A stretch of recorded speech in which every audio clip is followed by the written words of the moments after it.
behalf of Louise and myself, a very warm welcome to this happy hour, the final happy hour of our spring and summer session. I think it's 143rd in total since we kicked off our webinar program back in the days of the pandemic. As Chris highlighted, this session is around creating safe and supportive environments. And we are looking at that in a very broad sense, both in relation to the Supported Housing Regulatory Oversight Act, but also thinking about both the physical architecture and the social architecture, about how we engage and support people leading full and active lives in a variety of housing settings with support as well. And we're joined, as I said, by Louise Crook. She's partner. I don't know if Louise, you just want to say a quick hello and just introduce HCR Law. Hi, yeah, thanks, Jeremy. Yeah, I'm a partner and the head of the healthcare team at HCR Law. Our social housing and supported accommodation teams sit within the healthcare team because it's our very firm belief that health and housing are inextricably linked, and we've always formed our teams around that basis. We've been very involved in supported accommodation and specialist supported housing over the last 10 years. So really looking forward to the discussion today.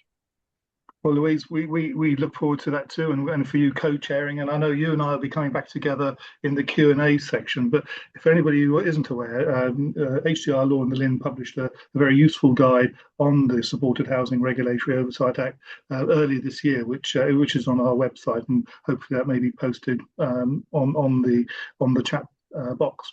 However, we're also delighted to have Sir David Pearson. Now, I believe, David, that this may be the first time that you've publicly spoken on behalf of the Supported Housing Advisory Panel since your appointment as chair of that group, very much providing oversight and steering experts to look at the implementation of SHROA. So, David, we're really delighted that you can be here and headline our happy hour.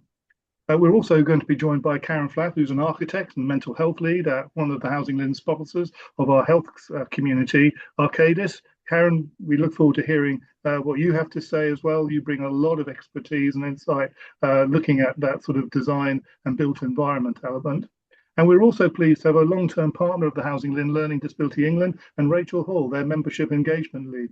Really pleased that you could join us. It's really important that we recognise and listen to the voice for people with a learning disability and autistic people. So really glad that you can come here and sort of share some of your insights and some of the work that you've done around that. And as Chris said, we'll then have some time for an audience question and panel debate before Louise and I pull together the questions and ask our expert panelists to share their responses to those questions before we draw to a close at 5 o'clock. Well, without further ado, I'm going to sort of hand over to David and pass the baton on for him to kick off. So, David, over to you. Yeah, so that's me, chair of the Supported Housing Panel. I was appointed in February, and we spent some time, as I will be explaining, getting the panel up and running and clarifying things and deciding on our priorities. So I'm delighted to be here to discuss the work of the panel with you. And as Jeremy said, it's the first time we've been involved in this. I mean, there were a couple of panel members spoke at the National Housing Federation event a few weeks ago, but formally from the panel's point of view. So what I'm going to do is quickly trot through the provisions that relate to the role of the panel before we get on to some of the things that we have decided in terms of priorities so far. And as you know, it is a function, a statutory function of the Supported Housing Regulatory and Oversight Act 2023. And at the top of the Act, it says it's to provide information and advice about or in connection to supported exempt accommodation to the Secretary of State, local housing authorities in England and social services authorities in England too. I think it's worth, when I come to the terms of reference, I'll say something about the supported exempt bit and our responsibilities. But in relation to the three constituencies or people that we have to advise, we also take the view that actually this is a complicated system and its success depends on a range of actors, including providers and others, and in terms of other regulatory bodies.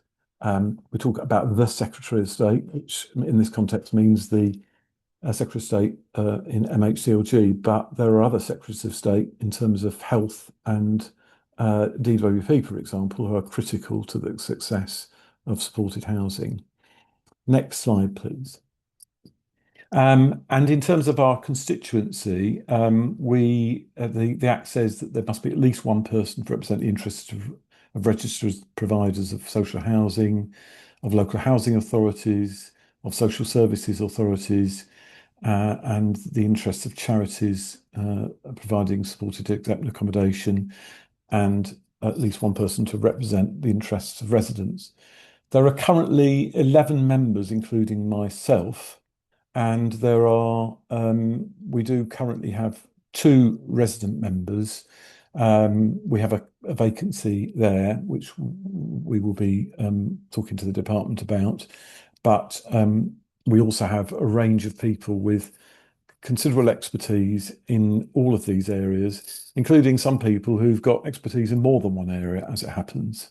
So I'm very pleased with the quality and skill levels and knowledge of the panel that I'm now chairing. An interesting fact of the process is that some people have asked me about representation, and these are not representatives of bodies. They're people who, by virtue of their skills and experience, get appointed through a public appointments process. So they don't represent like the local government association if it's local authorities, or it's not the National Housing Federation. It's people who come along with that quality or that distinctive ingredient in their experience and current interests, but have been appointable on this public appointments process. Next slide, please. I've put a link to the terms of reference, so that they were, I think, published in May, I think it was, and we did have some discussion with the department and the minister involved about the remit, and it is beyond exempt accommodation to all aspects of supported housing, I'm pleased to say, because we thought that was quite important, and the government were persuaded of that. And the information advice we provide can be published, and we will be producing an annual report. And I'll say a little bit more about that later when we come to some other key points.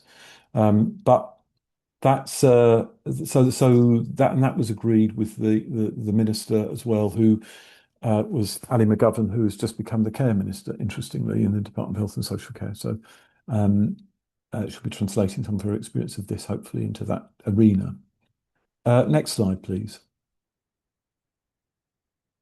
So our terms of reference say our work need to be aligned with the following strategic objectives, which I think are good ones: the quality of accommodation being well managed and of a good standard, good quality support suited to people's individual needs, good value for money, and as we know, the supported housing, when it's delivered well, involves a coordinated approach involving health, social care, housing and planning authorities, and a few others actually, but those are some key ingredients.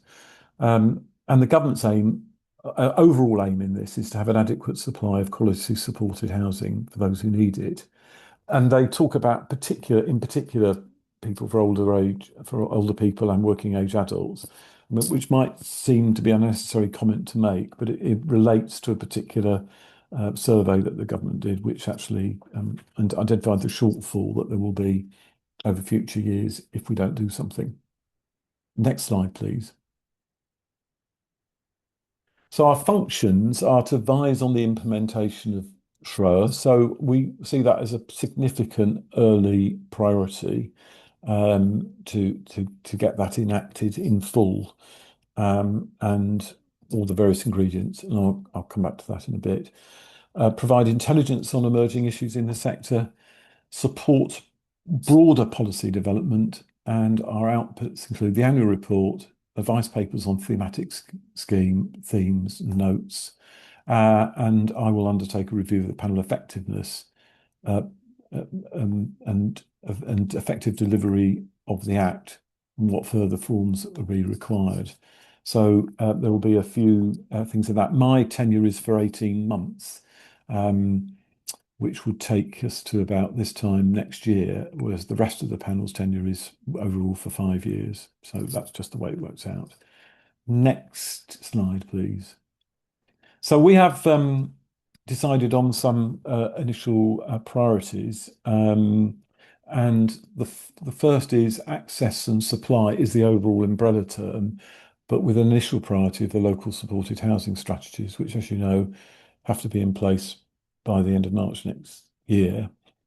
And I personally see this as a critical opportunity for the sectors who are in this to help to make sure that the needs of the local population by local authority area, or indeed if people club together pan local authority areas, are accurately charted, which is a fundamental cornerstone of meeting the needs of our population. So we've got a small group working on that, and we would like to help the sectors and the government to ensure that these are as good as they can be in order to inform that planning and that future need. The second is licensing and quality, with initial priority of the licensing regulations.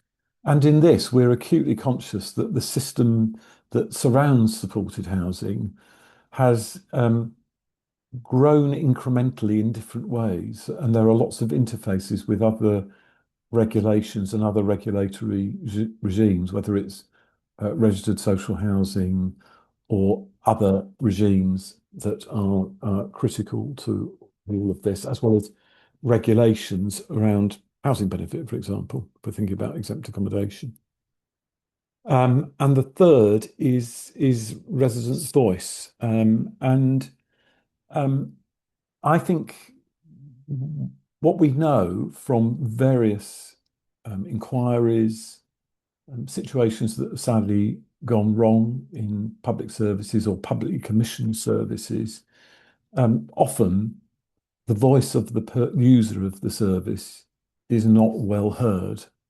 And if I think about things that are completely outside of this, for example, the recent Ockenden report into maternity care in Nottinghamshire, for example, or the Valdo Colocone the inquiry into the deaths in Nottinghamshire, and other inquiries or other regimes, whether it be Grenfell, other things like that, where what we can say is that people raised issues, but they weren't heard. And so I don't think this is just a point of principle. I think it's essential at an individual cohort level and a strategic level that the residents' voice is heard and well understood and acted upon. Within this, we have drafted some priorities for the 3-month period, which is what I've described, mainly, particularly in relation to access, supply, licensing, quality. But the resident voice group is looking at how that applies to local supported housing strategies and the regulatory regime. So they are considering it in the context of the first two. And then after that, we have a series of other priorities that we have identified, and I'm hoping that we will be able to publish those in September, October time. And next slide, please. We are also doing some detailed work, and I'm personally involved in this, on issues facing Birmingham, who have a very high level of supported exempt accommodation, considerably an outlier compared with other places in the country. And we're working in a collaborative way with Birmingham. I have personally been there and due to go back on it for another session on the 6th of August with officials, and that's partly to ensure, partly work on the issues that they face, but also what are the implications for the issues they face in relation to SROA, and how we ensure that we combine the effective application of SROA to the whole of the country in a way that ensures better access and supply of supported housing, but also stops practice that we do not want to see in relation to poor quality housing and poor quality support that exists in some of the exempt accommodation that we have across the country. Not all of it by any means, and I don't want to, imply that that's the case, but it's quite a significant issue. So the minister asked us and me personally to get involved in that work, and so we're happy to do that. There's a Treasury value for money review of homeless, including aspects of supported housing, so we're getting involved in that, and we have started a review of data and information with the research and evaluation team in MHCLG, who have embraced this opportunity to work with us on this very warmly. And 7 is what I'm doing here, really. So we now think we've got something to say. So it's time to get out and engage with stakeholders, interested parties, and those with expertise. And I categorize those deliberately in that way because I think there's a purpose to our engagement, which isn't just me telling people what we're doing, but also hearing what other people have got to say, people who've got a stake, people who are interested, and those with expertise, because we want to be informed by that evidence and expertise in our deliberations. And in fact, it's one of my personal responsibilities in terms of my contract to ensure that our advice information is evidence-based. Next slide, please. So I didn't want to overburden you. I've had 10 minutes, I think, probably take a bit longer than that by the time we've got going. But these are questions and comments for consideration, and I've just put these in for thought. They're not compulsory, but I just thought they're a prompt. So anything I've said that needs clarifying, anything you expected that you haven't heard, or any views on some of the key issues. So thank you very much, and I look forward to the discussion later on in this session. David, thank you very much as well. That's a really succinct overview of the terms of reference and your remit as chair of the panel and what the panel will be doing. And thanks for also setting out those sort of questions. We hope to post those in the chat box when we get to the Q&A so that we can remind people about that. But thanks for giving that overview. And I know it's also prompted me to think about some other things as well, which might be related in relation to sort of like planning and thinking about where the scope is for supported housing as well. But we're going to move on now, and I think Karen, you're going to follow on and talk a lot more from a built perspective and the built environment perspective. I think David talked very much from a sort of commissioning and looking at the market and the quality of that, and you're going to talk about much more of that, what that is in response to the accommodation that we've got and some of the examples that Arcadis have produced as well. So over to you, Karen. Okay, so I'm Karen. I'm Karen Flatt from Arcadis, and I am an architect. I've been specialising in mental health designs for over 25 years now, which means that I've seen quite a few changes over the years, but some things do unfortunately stay the same. I'm part of Arcadis's architecture and urbanism section, and I'm also an associate member of the Design and Mental Health Network, which is a charity and the only UK organisation solely dedicated to improving mental health care spaces through better design. We are a diverse group of professionals, and we believe in good design, which is co-produced with our stakeholders, and that can lead to better mental health outcomes. And what I'm going to talk about today is to do a very quick overview of some of the challenges we have in communicating specifications in the design of not just bespoke home environments, but inpatient environments as well. And what exactly do we mean by robust? So we all know that some people in sheltered accommodation and in mental health facilities can exhibit challenging behaviour, which, when it is of such an intensity, frequency or duration as to threaten the quality of life or physical safety of an individual, it can lead to damage to materials and property.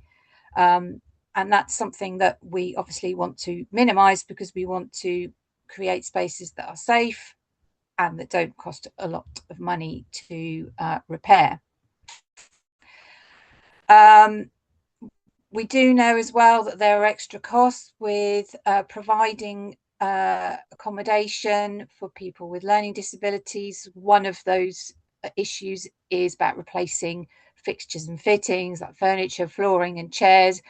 And some of that is down to day-to-day wear and tear, which might get heavier use than in normal environments, home environments, but also those sort of challenging behaviours that mean that things get attacked and suffer damage because somebody doesn't know how to process their reactions in those spaces, as that quote there from a parent of somebody in sheltered accommodation has said there. And all of this can add to costs and replacements. In an ideal world, of course, we would like to live in a very beautiful, bespoke environment, maybe something like you're seeing on the screen now, hopefully, which is housing scheme that Arcadis are designing down in the southwest of England. But as we know, most of us have to live in the existing housing. Means that things are far from ideal. Things need to be adapted and for each individual. So when we look at housing, or even in other accommodation, we have challenges, and the challenges are getting the right home specification for the right person, then obviously ensuring we have the right people around the table with the knowledge of the individual and the home, and then that are fit for purpose and also are wrong, then it can lead to all kinds of damage in housing. These are some images from an occupational therapist that was sent to me a couple of years ago. You can see, obviously, as soon as things get damaged, there's the risk of harm to the individual or others. There's also high cost of repairs or replacement of items, and call-out costs can be expensive. Key areas of a home, such as kitchens, when they're damaged, can lead to a loss of skills and independence, and then that has an impact upon the delivery of support for the individual in their home. And unfortunately, if you get things like broken windows, it's not only unsightly home environment, but obviously it's unsafe, and it can impact upon well-being in a number of ways. And then you might end up with things like this happening, where a door has been taken off its hinges and thrown into the garden. And obviously when that kind of thing happens, it means the home cannot be secured. So the person living there needs to move out, probably back into hospital. And obviously there's all the costs involved with being readmitted to hospital or moving on to another accommodation, as well as obviously the cost to repair. So if we have an unclear specification, it can result in misinterpretation. Things can easily get lost at several stages in that process, from the design to the installation. It's a classic image there of a radiator cover, which is obviously wasn't very robust or robust enough. But how do we define what is robust? How can we make our specifications clearer so that we don't end up with damage like this?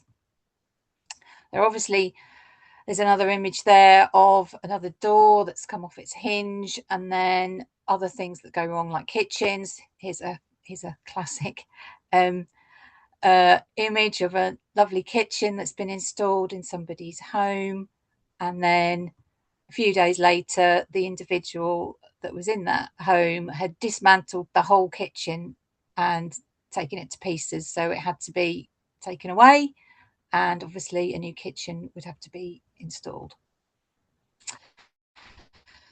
So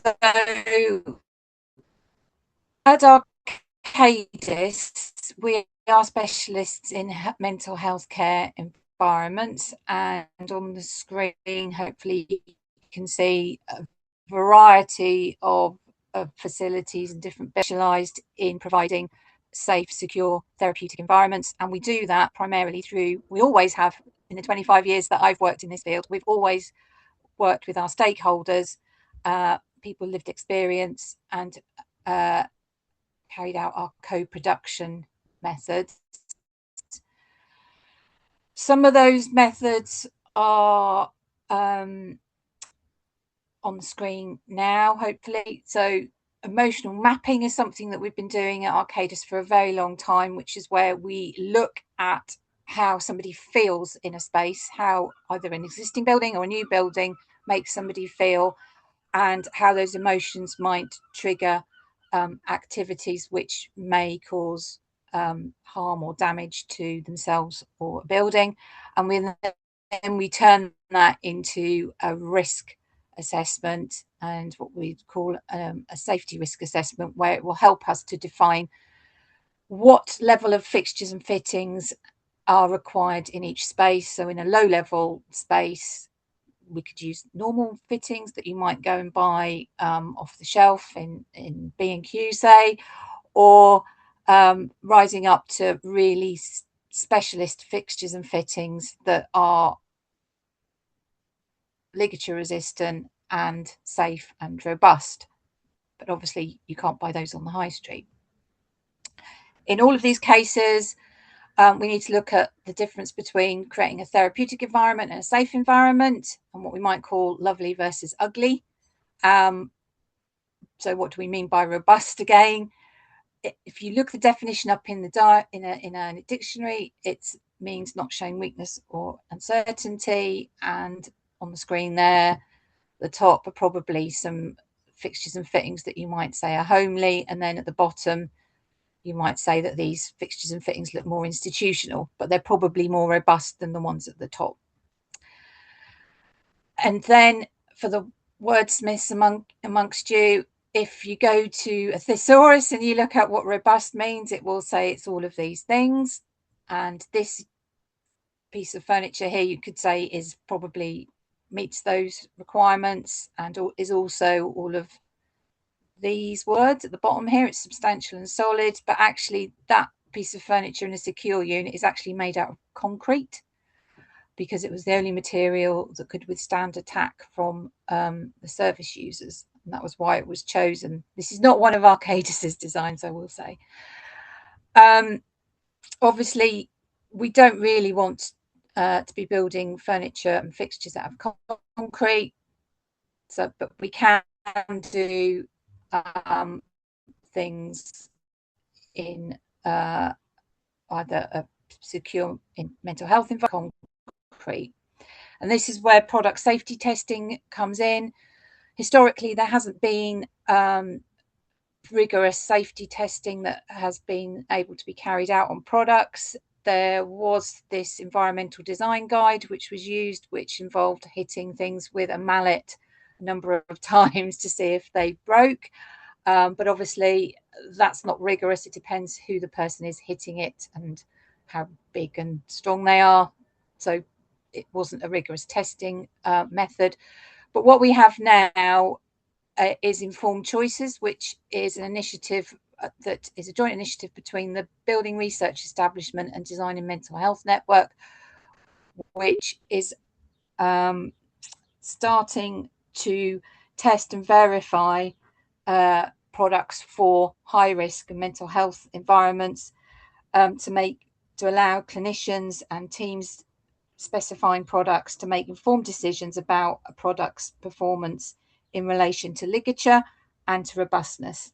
And there's an opportunity for people on this call or a wider group to get involved in this and to support future development of the scheme, because we do want products to go through this rigorous testing.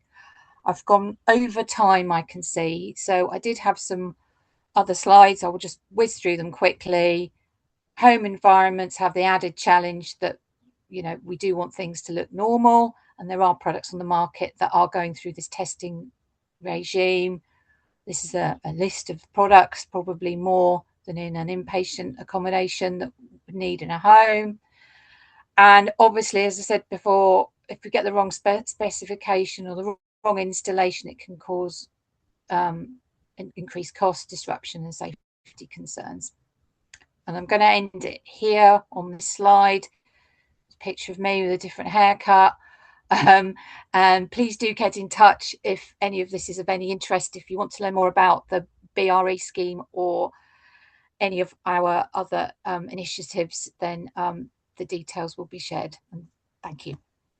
Karen, thank you very much. And I'm sure Louise agrees, a really great presentation highlighting some of the, not just the architectural qualities, but the importance of creating safe and secure environments in terms of preventing harm, looking at issues around neighbours, as well as sort of providing that independent living. So really good, and follows on from a slightly different angle from what David was talking about earlier. And thanks very much for drawing to my attention anyway, the resources around informed choices. We would very much like to pick that up with you and look at how we can add that to our mental health pages that we have on housing resources on our website. So thanks very much.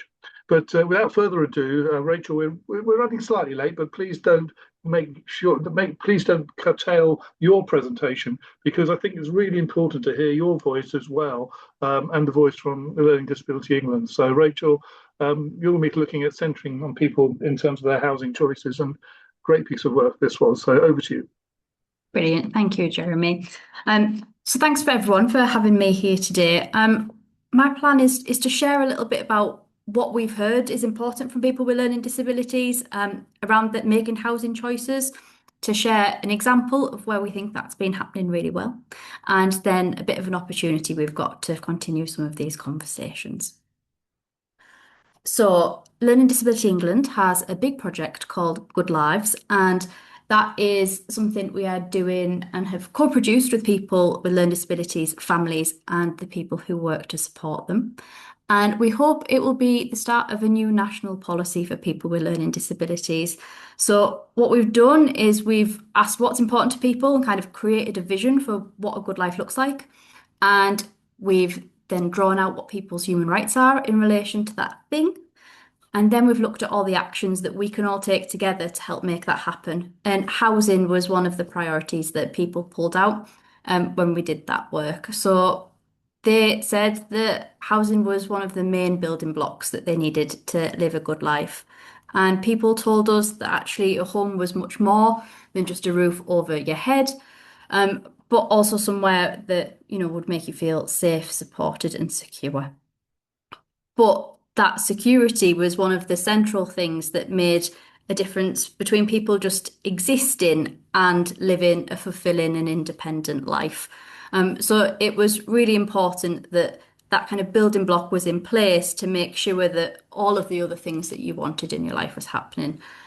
So people told us about how having the right housing meant that they got to kind of build and maintain relationships with the people that were important to them, how it let them, get out and travel and go to work or contribute to their communities. It meant that they got to build good relationships with their local GPs. So that kind of housing was a really central part of building a good life in the community. But while that was people's vision, the reality was that actually most people with learning disabilities don't live in the right place or a place that they would choose to. And lots of them weren't feeling safe, supported, or secure where they currently were. Most people told us that they didn't feel like they'd had a choice or control over where they lived or who they lived with, and often where they lived was down to opportunity more than a choice. So a void became available. There was a spot that had come up somewhere, and it often wasn't built around them, their needs, or what they wanted. So that was really tricky and often linked to their support rather than what kind of housing would suit you. And what we would like to see as Learning Disability England is that people with learning disabilities have the same and equal choices around housing to their non-disabled peers. And that, I suppose we know that actually housing is in a big crisis for everybody.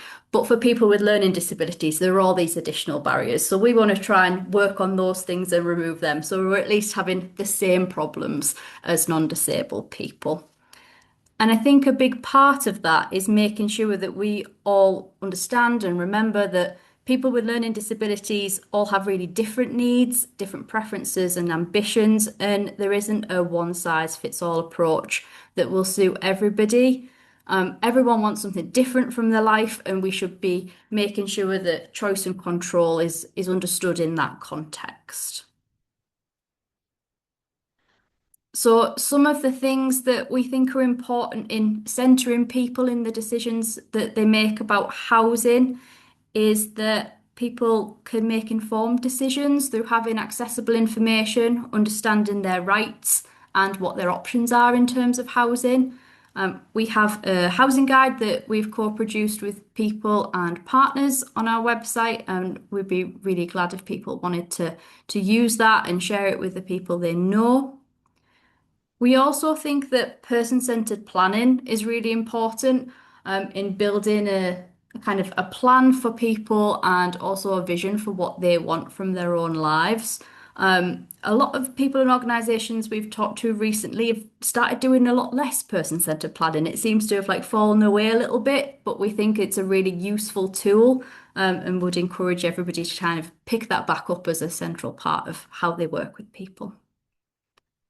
We also think that housing options need to be really flexible and understand that people's circumstances, aspirations, and support needs change over time. Don't think any of us would expect non-disabled people to be living in the same house from when they're 20 to when they're 80. So how can we make sure that housing options kind of work with people across their life course? And I have a member who we were talking to recently, and he lives in supported living. He has done for a couple of years. That's worked really well for him for that time. It was really tricky before that. And his new challenge is that he's just got married. And the supported living doesn't really know what to do with that. The way that's structured means that his wife can't move in with him. And finding something else is really difficult. So I think us all thinking about those kind of big life changes and how we can be flexible is a really important thing. And lastly, on this slide, we've got the housing strategies and local plans should reflect the needs and preferences of people with learning disabilities. And everyone we work with is always really, proud and happy to be part of co-produced work. And I think finding the opportunities for that co-production in local plans and housing strategies is really central and key. So in terms of an example of where people have been a really important part of the decision-making process and guided it, I wanted to share a bit of work by JMS Trust, which has just closed as an organisation, but was a small grant-giving charity that worked with groups of families and people with learning disabilities to set up their own supported living. And they have created a resource based on the learning and experience of the projects they worked with to help others kind of build on and do similar things. And they worked with 17 different groups to help them design something that was really specific for the young people that they were working with. And for 4 of those groups, they bought a property because actually that was a massive barrier to them setting something up. And some of that was just about the cost of the property being really prohibitive. And some of it was, actually we're just looking in kind of the wrong areas or the places that we already are. There isn't a lot of housing stock. So that was like really positive in how it's worked. And for those 17 groups, I think everybody, while they wouldn't say there wasn't bumps in the road, is really thriving who live there. So there's just some really nice examples of what putting people at the centre has, allowed to be created. So I hope you might take a look at that. And the last thing I wanted to share was an opportunity. And Learning Disability England have just taken over hosting the Learning Disability and Autism Housing Community of Practice. Some of you might have been to that before when it was hosted by NHS England, but with all of the changes there, that was getting a little bit tricky to find the capacity to run. So we've agreed to host it. And we would love for people to join. I think it kind of really complements the work of the happy hours and is another opportunity for people to come and chat about what's important. So the community of practice is for everybody. It's kind of got space for people who create policy, but also commissioners, housing providers, social care providers, and also people with learning disabilities and their families. So it's a chance for everyone to come together. You do not have to be a Learning Disability England member to join in with that. And our sessions are all built around sharing best practice and being really reactive to the needs of our members of the community of practice, and an opportunity to share your work as well. So we meet quarterly online, and our upcoming sessions are in September and on equal housing choices, which I think probably complements today really well. And in November, we're going to be looking at housing rights, particularly for people who live in supported living. So hopefully they sound interesting and you might come and see what they're more about. We have a mailing list, just a chance to sign up for the sessions if you don't want to join the list but want to come and see what they're about. And we're also building a page of recordings and resources. So hopefully that'll become a useful place for things to be stored and somewhere you might want to share some of your work as well. So hopefully that'll be something you can come along and join, and we would love to have you there. And I think that's me. Thanks, Jeremy. Well, Rachel, thank you. And you may not know, we've been a long-term supporter and member of the previous group, so we're very much delighted to see the community of practice come alive. And we'll be a very active member, and perhaps we can have a conversation about how we link our dedicated pages on housing and learning disabilities over to you and vice versa. But again, that was a really helpful presentation and making it very real about some of the practical examples, but also going forward about that shared learning that can take place.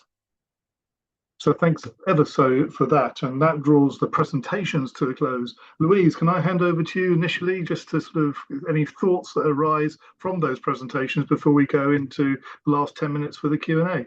Yeah, thanks, Jeremy. And what struck me about the three different speakers that we had is that you guys at the LIN really know what you're doing when you pull people together, because the discussion really highlighted the challenges that SHRA has got going forward. Karen's talk around how difficult it is to produce housing that is suitable for supported accommodation, the very different things that you need to think about. You need to have expert resources looking at what that housing should look like, and that comes with time and expense, specialist advice, and specialist equipment. So, you know, by its very nature, supported housing has that element of expertise, but time and expense linked to it. And then Rachael highlighted how supported housing is by its very nature person-centered, and that good support often means adapting to individual circumstances, and that requires expertise, that requires individual stakeholders to know what they're doing and how they plan to do that. And then when you bring in the fact that, you know, as David himself mentioned, he widened his brief from just exempt accommodation to supported housing generally.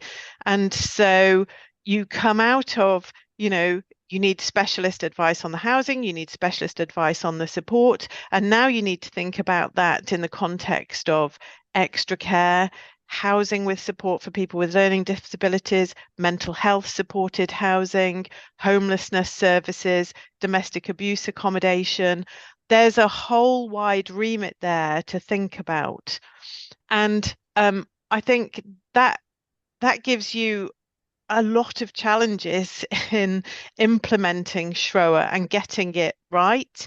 And I know that Schroer has come about. You talked about Birmingham as a result of challenges in this sector, and the fact that people have lost some trust and faith in this as a sector because of some poor actors, some bad circumstances. But actually, I act for and have acted for years for a number of housing providers and care providers who have provided excellent high quality accommodation in the supported housing context. Karen, you put some lovely pictures up, but I've been to visit schemes that are not even as glamorous as some of those lovely pictures, but you can see that there's been some real positive outcomes from people who have been in that type of accommodation. And Rachael, you talked about the outcomes that you've actually seen from your pilot studies. I've been in schemes that my clients have pulled together where people's outcomes have increased significantly as a result of being in the right housing, and their health has improved. And that's why when I said at the top, we believe that health and housing are inextricably linked. It's never more obvious than it is in supported accommodation. And that's been really well highlighted, I think, today by all of the chats and the discussions that we've had. So I think that there's lots of challenges in implementing Schroer. I can see that. And David, I think you've got a big hill to climb here. And it's really important that we get it right. But I mean, it's what we don't want to do is create another checklist for people who are already doing things really well. I think what we do want to do, and perhaps this is a discussion point for people on this call, is rebuild trust in supported housing as a result of Schroer, and try and get that right, because there are already a lot of costs associated with providing a supported accommodation. We've been through that today.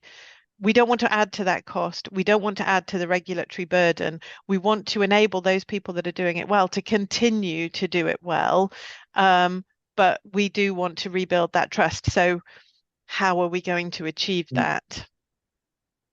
Well, Louise, thanks very much. That's a very helpful summary. And I wonder if that's sort of implicitly a question to David, first of all. And David, while you're responding to Louise's observations, there's also a question which is probably directed to you, which is around whether there's any sort of direct impact in Wales. Now, while I know you're fond of Wales, I'm not sure that Schroer and the panel cover Wales. I think you're England specific. So if you're able just to sort of answer Louise's question, but also just give some thoughts about what you think might be the impact outside of England of your work, that would be very helpful. Sure, thank you very much, Jeremy. And just to answer the last question first, you're absolutely right. Our responsibility is to England. However, it is the case that we are talking about a UK government, and where there is learning either in Wales that might inform England, or Scotland that might inform England, or indeed Northern Ireland, or any of those things, then I think it is incumbent upon us to share and learn from each other. And my experience of doing this, some of you may know I chaired the government task force on social care and COVID-19 during the pandemic, and I had as the chair of the panel for England, I had a number of meetings with my equivalents or people in Scotland and Northern Ireland, and indeed internationally, like Canada, because where I thought I could learn, we were going to learn from wherever. But so I think in that sense, it is. You're right, Jeremy. The legislative responsibilities for England, but we're happy to share and happy to learn from others. On the issue of the balance, so I think it's difficult to say, if I'm candid, that introducing a licensing arrangement won't provide requirements on people. There is new burdens funding that's going to be available, as well as the licensing fees. But it's difficult to argue that won't be a responsibility for good small providers, and to an extent, That's the nature of a regulatory regime. However, what we do want to do, and I think we as a panel are acutely conscious of this because we've got people who represent all of those constituencies on the panel. We've got providers, we've got 2 people from local authorities, etc. So there are people who are acutely conscious of this from their day job perspective, as well as their role on the panel, of achieving a balance between the issues that are around poor quality housing and support, using the housing benefit system, whilst not jeopardising a good quality care. In fact, we want to encourage good quality care and profile it. That's one of our objectives, and we've talked about that because we want to, in other words, balance the narrative to make sure that everybody knows that there is some fantastic stuff out there, and actually what we need to do is multiply that significantly. And in saying that, I am acutely conscious that that's a difficult thing to do in the current climate because some of the levers don't align to facilitate increased levels of supported housing, which we will undoubtedly need over the coming years and decades. So I can't say it won't have an impact. What I can say is that I think we're acutely conscious, as indeed I know that officials are in MHCLG. But I think the challenge is as stark as this. I think it has to pass the Birmingham test in the sense that it has to be something that will impact on provision in Birmingham. But at the same time, it has to pass the test for the rest of the country, for big providers, small providers, in the best way that we can. And therefore, I think it's a balance. Thanks, David. Are there any questions, Louise, that you've picked out that you think we could ask either Karen or Rachel? You're muted. There we go. Just trying to bring up the question box. There's one here about supported housing contributing to wider house building targets. I don't know if you have any insight on that, David, whether or not it counts towards it. Yeah, well, I think so. What I do know is that it is part of the affordable housing programme, and we know that there's 39 billion ascribed from that. And in fact, it was Jeremy who told me, I think a few months ago, that typically, historically, 10% of funding across for big building programmes have been for supported housing, which is 3.8 or 3.9 billion more than we've had for some time in terms of specific additional funding. So I think it does, but I'll double check that to make sure that my facts are straight. But I think it does. Yeah, and Karen, I don't know whether Karen and Rachel have got any examples of that or know anything, because a lot of this will be governed either by Homes England out of London and the GLA in London through their respective affordable homes programmes. I know London, Louise, published their London draft plan this month, and there's some encouraging noises around specialist and supported housing, as well as things about adapting existing housing, drawing attention to things like the Have and Take wheelchair accessible design guide and the like. So there's some really good pointers in that. But whether explicitly there are set targets, I don't think so. There's some good practice around that, and that 10% that David highlighted is something we're aware of. I think it would be useful as well. I know there's been some speculation about whether or not we could develop a planning class that included specialist and supported housing, because it's difficult always to quantify what it is. This definition problem around supported accommodation, what actually qualifies, I think is something that needs tackling, and potentially a planning class would help with that. Yeah, and that's something that I think that Lynn will be keen to run another happy hour on actually as well, because there are a number of things. I'm sure, Karen, you've got a lot of examples of planning at a local level as well. I was just wondering, Rachel and Karen, though, before we draw this to a conclusion, Kirsty highlights, would I like to understand that integrating local communities, we're planning to develop general needs housing and mental health supported living on the same site. And we want to make sure that schemes are fully integrated in the local community. Karen, you talked about that sort of robust approach. Does that include thinking about the broader community?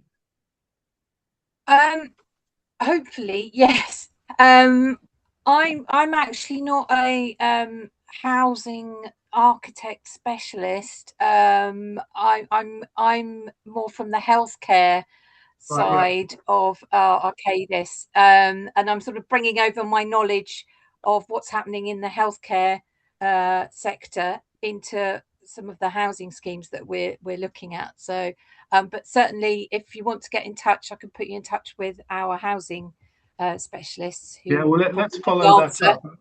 Yeah.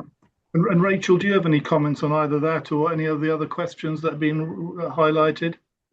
Yeah, I suppose what we hear a lot is that people want to live on an ordinary street, so and have their own front door and just be part of the community. So I think as much as when you're doing planning, making sure that actually we've not just put everybody on the same street, and actually they've got non-disabled neighbours, and that kind of opportunity to form community really is there, rather than just actually we've got this whole plot that we can just put everybody there. Kind of those opportunities to be mixing with the whole community feels really important.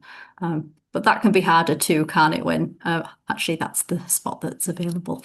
So I think there's definitely a challenge and balance in that. I would quickly jump in there, Jeremy, and say we have seen a number of examples, both poor and good, of communities' reaction to supported accommodation within the community. And quite often it's not just a planning issue. There's quite a lot of legal restrictive covenants on housing which prevent it from being put to certain uses, none of which have been tested in the court around whether it breaches supported housing guidelines. But we have seen examples of people objecting really strongly to supported accommodation coming into the street by bringing claims using those restrictive covenants, and then other examples of people being really welcoming.